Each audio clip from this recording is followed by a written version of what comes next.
OBGYNs, what's the most mind-blowing thing a husband or boyfriend has said? Story 1. Not a doctor, but when I was pregnant with my first and only child, my ex-husband was an embarrassment. During the labor and delivery class, he was on his phone most of the time, to the point I fell down when I was supposed to be balancing on a ball. When asked how he felt about the baby, he stated, "I'm not making a big deal out of it," shrugged, and went back to playing on his phone. The other couples in the class came up to me during the break to ask if I was doing okay, and even the instructor voiced her concern with me privately. I had to have an emergency C-section, and he just fell asleep. The nurse woke him up by screaming at him that I was going into the operating room.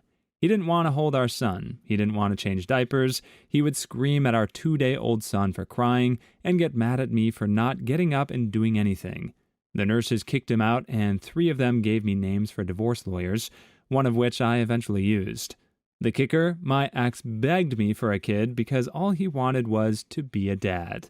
I was on the fence about having kids. 2 years before my son was born, he told my mom that he was going to divorce me if we didn't have a child. Number 1, before my son, he was an okay husband. When we first met, he was amazing, but now that I look back, I could see he just wanted a live-in caretaker. Hindsight is always 20/20. He was a bit addicted to video games, but for the most part, we got on decently. The video game addiction just got so much worse after my son was born, and he began prioritizing them over me and our son. Just one of the many reasons I left. Number 2, yes, he still has contact with my son. He pushed for 50-50 custody so he wouldn't have to pay child support, which he got, and neither of us owed child support. Now my son only sees him on weekends, if that. I'm working with a lawyer to get child support from him. Number 3, my son is great. He started kindergarten last year and is excelling in math and reading. He's been on the honor roll every quarter. He's turning 6 in a few months, and while motherhood is difficult, especially while working full-time, I love him more than anything in this world. He's taught me a lot about myself and brought so much joy to my life. I can't wait till it's safe to go to Disneyland again because I'm taking him for a week. He wanted the title of dad, but not the responsibilities that came with it. I'm so sorry this happened to you, but I'm glad you kicked him out of your life. Story 2. Not a mind-blowing thing that was said, but still kind of funny. When I was in medical school, I did my OB rotation in the high-risk area. Medical students were generally scared of this area, so I was the only student with an awesome attendance and got to do a lot. We called the attending on this service a random thought generator. If he thought of something, he would say or act on it. We had one patient that showed up on our service in active labor. She had a very uneventful pregnancy, and we couldn't figure out why she was on our service. But hey, we'll take a normal patient. She arrived with perfect makeup, perfect hair, and she had the perfect epidural and was in no pain or distress. The attendant looked at me and said that I'd be doing this delivery. Okay, I thought, no problem. Then he looked at the father and said, "No, you'll deliver this one." The father got wide-eyed, and the mother started laughing. He's an air traffic controller. I've never seen him panic before. The nurse took him to the sink, gave him a scrub brush, and had him start washing his hands. We turned back to the mom. Okay, push. 1, 2, 3, blah, blah, blah, blah, 10. Relax. We looked at the dad, and he's still washing that same finger he started with. Okay, that's good enough. A delivery is by no means sterile. Put this, and this on. Our attending didn't put women in stirrups, but would instead deliver straight onto the bed. He sat the dad on the bed with him on one side and me on the other side, and the dad delivered his own healthy child. Story 3. She looked at him and, dead to rights, screamed, "My butt, you dip-dong! If you'd have unloaded there, we wouldn't be in this mess. Now scratch my butt." We are trained to keep a poker face, but not one person could maintain it. Every single one of us, family, patient care tech, etc., except the dad, died in giggles. Most of us cry from trying desperately to have a modicum of professionalism. Nope, it was 100% gone. Had to excuse myself to grab the IV Benadryl to send her into non-itchy bliss. Runner-up, I'm also a trained lactation consultant. This means I'm an expert in helping new mothers breastfeed.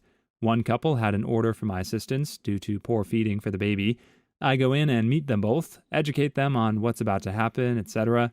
This father is uber excited about his firstborn son, extremely helpful, and just bounce energy. Well, I needed mom to express some milk for the baby by hand and began to demonstrate said technique. I kid you not. Dad takes this exact opportunity to jump in and say, "Do you want me to help? I can get it started by sucking it out. We do this all the time. Let me help." Cue mom's death glare.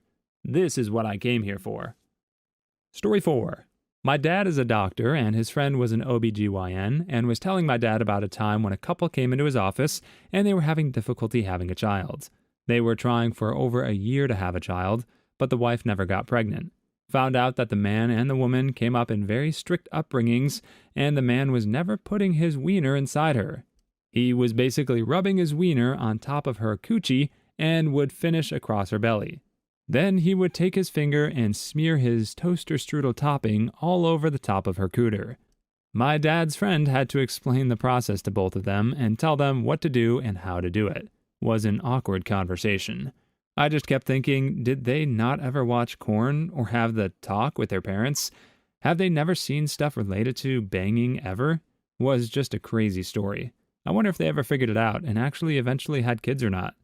My friend told me that her OBGYN friend told her that apparently a significant number of people try to get pregnant by anal.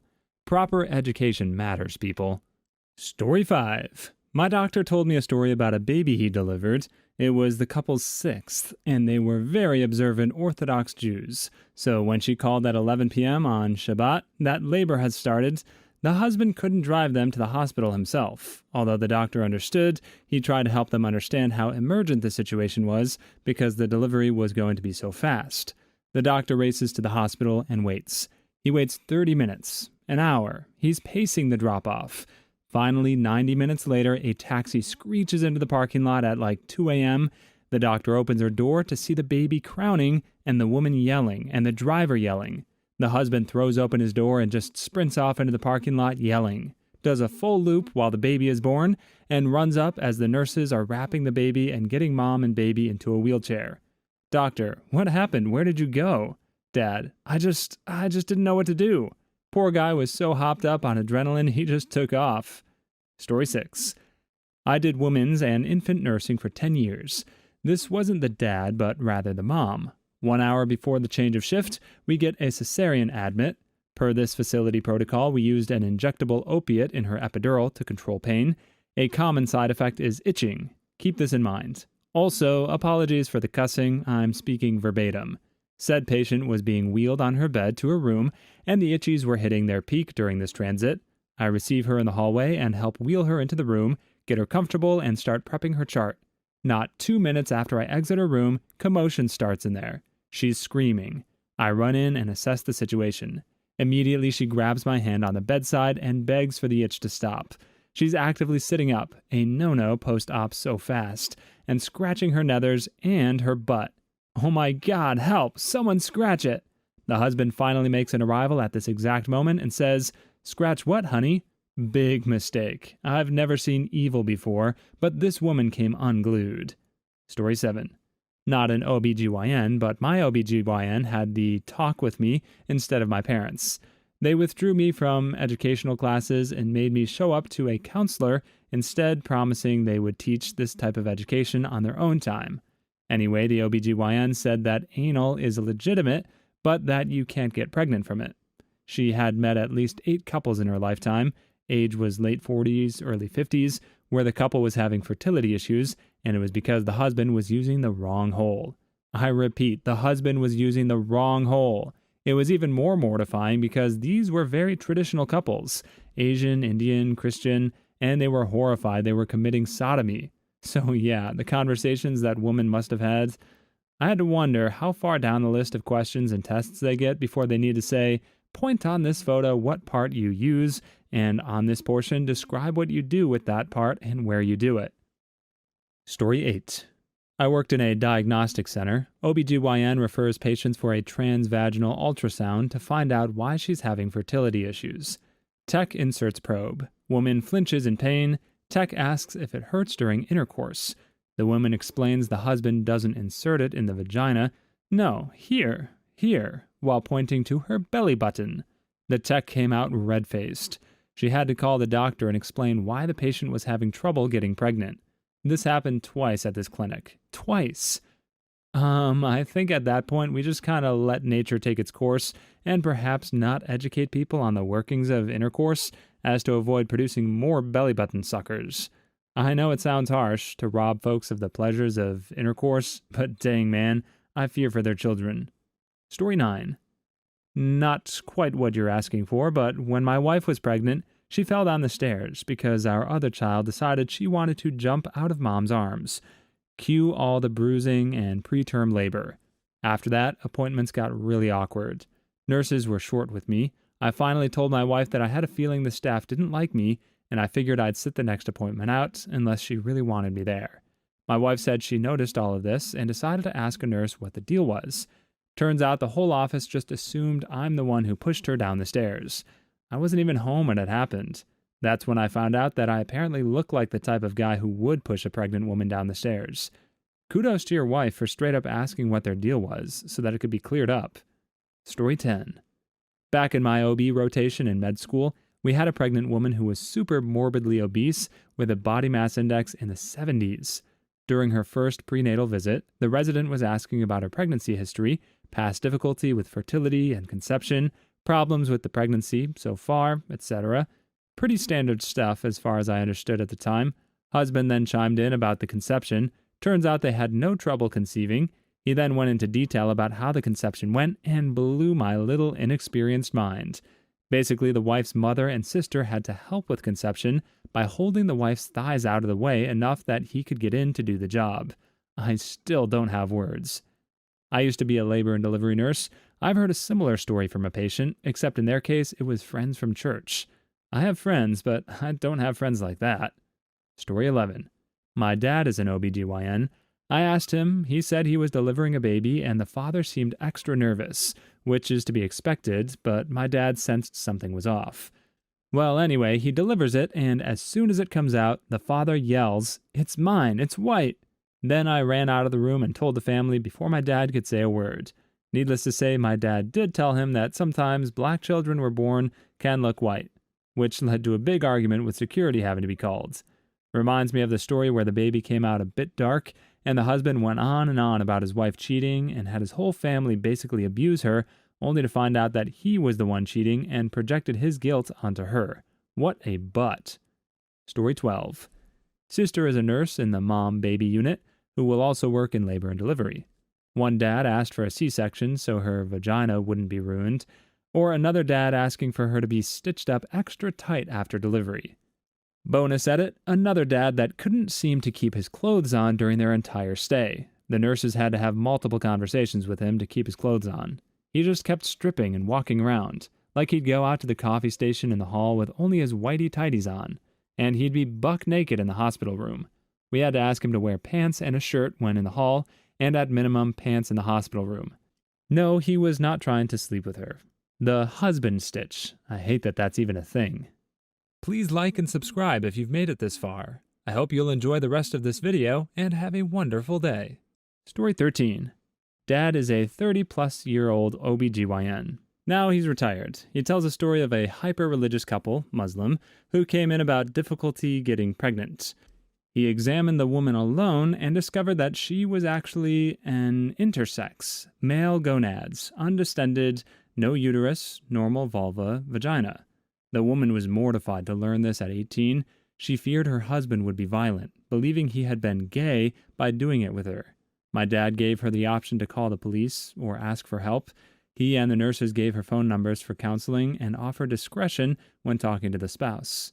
She declined everything and asked that they tell the husband together. The man was super upset, and they eventually left the office both in tears. Dad never saw her again and wonders what happened. Story 14. Hope you forgive me for the switch around, but when my girlfriend had given birth to our son at home, it was about 8 at night. The 2 midwives had been there since before dinner time, so when our son was born and we were all talking about how everything went well and our son was cuddling up to my girlfriend in bed, I asked if I should order pizza for us all. I reckon they were pretty hungry. I sure was. Their dry answer was that was the first time they were ever asked that, and no, they didn't want pizza. So no pizzerino for new Dada Rio either. After labor, I would have given my left arm for fresh pizza delivery. Delivery is a marathon, and I was famished afterward. Sorry, they were lame. Story 15. ER nurse here had a 19-year-old woman come in for abdominal pain. She had 2 kids and was pregnant again. She said she was not happy to be pregnant again, but she didn't want to break up with her boyfriend. I thought the boyfriend may have been abusive or not letting her use birth control or something, so I closed the door and asked her some questions. Turned out she didn't know that doing it with him caused babies. Her anatomy education consisted of get boyfriend, get married, and the babies arrive, with no other details. So she thought once you had a boyfriend, babies were automatic, and whoopee was just a fun thing to do. We had a long talk. Oh man, that is sad. Story 16. Not an obstetrician, but I used to work in neonates. That is, the doctor that immediately checks babies once they're born, makes sure they're breathing, etc., in deliveries that haven't gone so smoothly. I'd been there for a lot of C-sections, and one had a first-time dad who was so excited he was running around and tripping over things and getting shouted at by all the theater staff. Kept trying to take photos of everything, which was cute, but you gotta let me do my thing and make sure the baby is healthy and breathing consistently before I'm good to hand him or her over to mom and dad. I just imagined him as a Labrador retriever. Story 17. Not an OB, but I work in an ER, and we had a 22-year-old woman come in a while back. I asked her what she was here for, and she said, I found a hole.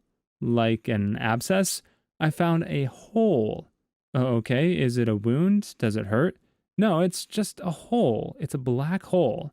I 100% didn't understand what she was talking about, and knew that I wouldn't get any more info from her at the check-in desk. So I gave her the bracelet and sent her to the triage nurse, who had the same conversation with her. She couldn't specify anything beyond, look, it's just a hole. It was her vagina. Story 18. Not an OBGYN here. My ex-boyfriend was adamantly against me using tampons, cups, discs, or anything that had to be inserted. He told me it would change the shape of my vagina. He believed that after a certain amount of time together, my vagina would change to his shape, so we would be a perfect fit. That and me using supers and ultra tampons would mean I would need a girthier man because, a wad of cotton would stretch me out like crazy.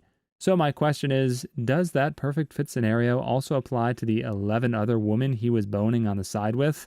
No? Just me? I must be special. Story 19. Working in IM, but a patient's partner not wanting us to reveal an HIV diagnosis to a patient was definitely a low point for me. Though where I work, it's probably a stretch to even call that surprising. Back in my ER days, a young teenage patient came in with pregnancy-type symptoms. Of course, the pregnancy test was positive and appeared utterly shocked she was pregnant. I asked her if she was active in the bedroom. Yes. Do you use condoms? No. Birth control? No. Still, she seemed surprised this had happened. You can't get pregnant the first time. My boyfriend loves me and won't get me pregnant. It was just the tip, or he pulled out. Story 20. Not an OBGYN, but a nurse, and not anything a husband or boyfriend said, but still an interesting story. I once took care of a patient who had a baby as a virgin. She was a very religious woman who was saving her virginity for marriage. She told me she never met the right man, and she was ready to have a baby as she was getting older. She was in her early 40s. So she had IVF done and had a baby while also being a virgin. Good for her. She knew what she wanted, and instead of settling in an unhappy marriage, she took matters into her own hands. Story 21. Not a physician, but one of the OBGYN docs I work with told me about a couple who came in for infertility counseling. She was asking about the length of her cycle, lifestyle, etc., and came to find out that they weren't penetrating during intercourse. A fertility specialist told us during his lecture that his favorite was a couple where the woman took birth control the entire time they were trying to conceive. All my friends got pregnant on it, so I thought it might help. Also, there was a couple who was making whoopee up to 80 times a week. Dude was probably shooting blanks at that rate. Story 22. Not an MD, but when I was a paramedic, I was called to a home for a 14-year-old girl who I found standing over the toilet, and I noticed there was what looked like an umbilical cord going into the toilet. Upon further examination, I discovered there was a newborn baby in the toilet. The child stated this newborn could not possibly be her baby, as she was a virgin. Update, I should have said this before. The baby lived, and after I dropped the baby and the mom off at the hospital, I don't know what happened. This is incredibly sad. Story 23. Not an OB, but when I was in med school, I was seeing a pregnant teen who was convinced she couldn't be pregnant. I asked if she was active in the bedroom, and she said yes, and I asked if she used any type of contraception, and she said no. However, she said that her boyfriend told her that he couldn't get her pregnant because he got kicked in the balls a lot. And once more coming up, I guess, and the old saying, once more with feeling, as she landed a kick fair and square. Story 24. I'm a nurse and helped deliver this girl's first baby. I was still in school at the time. She was like 19, I think. The father, who was obviously much older, was also in the room. After baby was born, everyone was all excited and emotional, except for the father, who was just like, and shrugged it off. I can understand not wanting kids, but not giving a crap about them once you do have one is mind-boggling to me. Frick absent parents. Story 25. Not an OBGYN, but a med student. In one of my rotations, I had an encounter with a father who wanted us to make her wife only reproduce male children by some drugs or procedure. Our head used to tell us that I can tell the sex of the baby only by seeing the expressions of fathers and relatives in the clinical rounds. You all are allowed to guess my country. Story 26. My mother is an OBGYN. She did a manual vaginal exam for a woman, and the husband asked her, with an angry tone of voice, if there was any other way of doing the exam besides her using her fingers, because he didn't like her putting her fingers on his wife. She should have said that she was doing the exam digitally. Story 27. Seeing mom back in the office for her 2-week follow-up after delivery to remove stitches, she had a tear that needed repair, only to find out the stitches were gone. Turns out hubby took them out because they were bothering him during relations. This is the only first comment I've read in this thread, and I think I'm already done. Story 26. On my OB rotation, the husband said, "Holy crap," as the baby crowned. Vagaled, passed out, and his head hit the bedside table on his way down, and he had to be admitted to the same hospital his wife was having the baby at. She ended up getting discharged before he did. I can totally see this. Hysterical. Story 29. Not the husband, but during my OB rotation, the wife asked if her husband could still go down on her. This was a day after a hysterectomy. Her 15-year-old son was also in the room. I was saving this unhear juice for something else, but I think this son needs them more than me. Story 30. Last month, a dad asked one of our OBS for an extra stitch during his wife's repair after delivery. Her immediate response was, "Exactly how small do you need it to be, sir?" Freaking legend on our unit now. Spread this so it can become the standard response to this all-too-common statement. Story 31. I am not an OBGYN, but I do have a friend that is one. One of her more recent crazy comments was a guy who thought that giving birth gave women massive origamis. He genuinely believed that was how they pushed the baby out, and that it felt great. Story 32. I'm not an OB, but I work at the labor and delivery in the hospital. In a note for our patient, there was one from a previous office visit that said, "Chief complaint, husband concerned about wife's weight gain during pregnancy." Story 33. We had a father bring his PS4 to delivery room so he could play Spider-Man while his wife got induced. Another guy was found to be cheating when his wife was postpartum and went to use his phone to take pics of the baby. Whoops. Story 34. I have so many. Dad was busy taking selfies to post on Instagram that he was having a baby, while his wife was on the other side of the room giving birth. When asked if he wanted to help, he declined and said, she got it. Story 35. My mom taught labor and delivery. If the baby won't fit, it's too late for a C-section. You break the baby's shoulder so it can fit through. One of her students asked why they don't break the mom's hip instead. Story 36. Black children are pretty light-skinned when they're born. A maternity nurse told me that some fathers immediately suspect that the mom has been unfaithful when they see a child with a far lighter complexion. Story 37. Not an OB, but apparently my dad asked my mom's doctor when she was in labor how long it would take me to open my eyes, like puppies and kittens. Story 38. He complimented my surgical ability, stating that he had been to many strip clubs and he has never seen such a beautiful C-section scar. Please leave your stories in the comments. I'd love to make a video of them in the future. Also, don't forget to like and subscribe.